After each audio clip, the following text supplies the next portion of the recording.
Hi everyone and welcome to today's session. I'm still Thomas and I'm still one of the IELTS teachers here at LangGo Learning System. Our online sessions, as always, are designed to help you improve a certain aspect of one of the 4 key IELTS skills. In today's case, we're looking at vocabulary that you should be able to use across all 4 sections.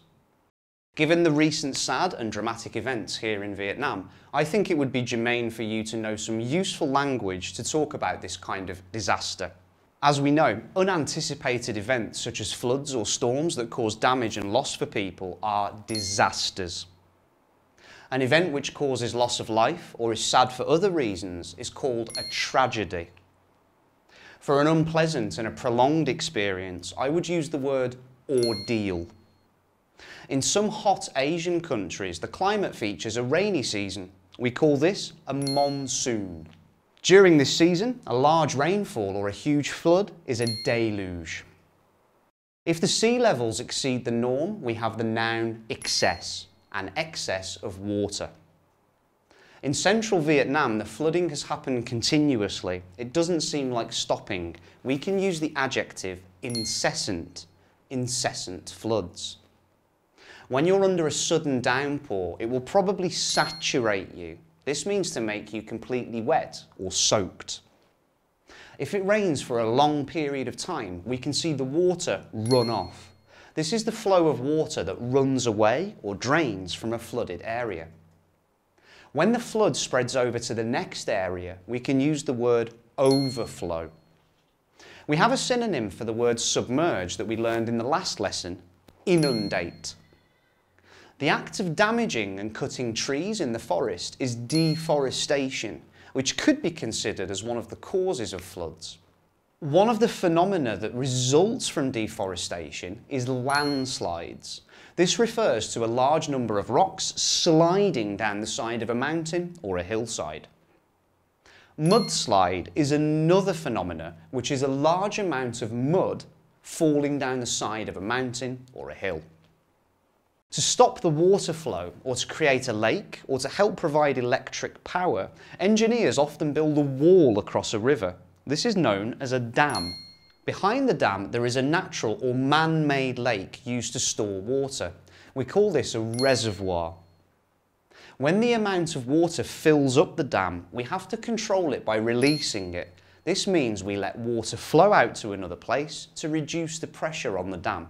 To prevent the water from covering an area near the river or sea, people build a dike by piling soil to various heights.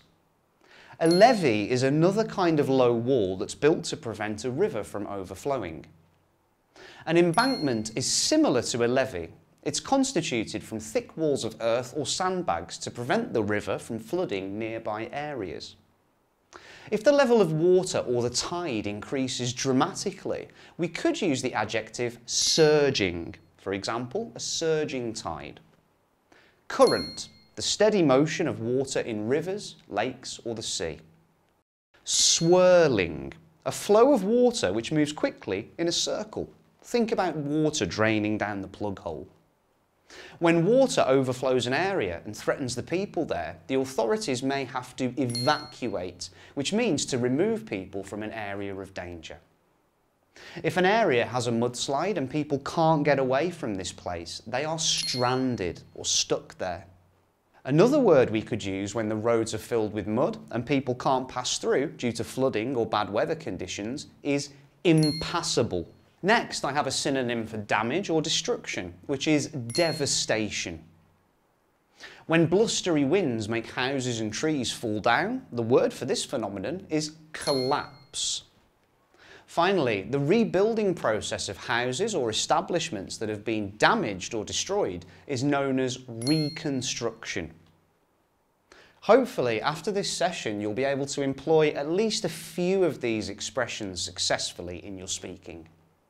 Moreover, I really hope that the centre of Vietnam no longer has to face this disaster and that they have a speedy recovery after the current hardships. I really hope that you found this session helpful in preparing you for your IELTS exam. If you'd like to sign up for IELTS courses here at LangGo, please click on the link below. Our courses are designed to cater to your individual needs and to provide you with personalised learning outcomes. Remember to like and subscribe, and please don't forget to hit that bell button to get notifications of our latest video uploads. Once again, I've been Thomas at LangGo Learning System, and I'm pretty sure I'll see you next time. Bye.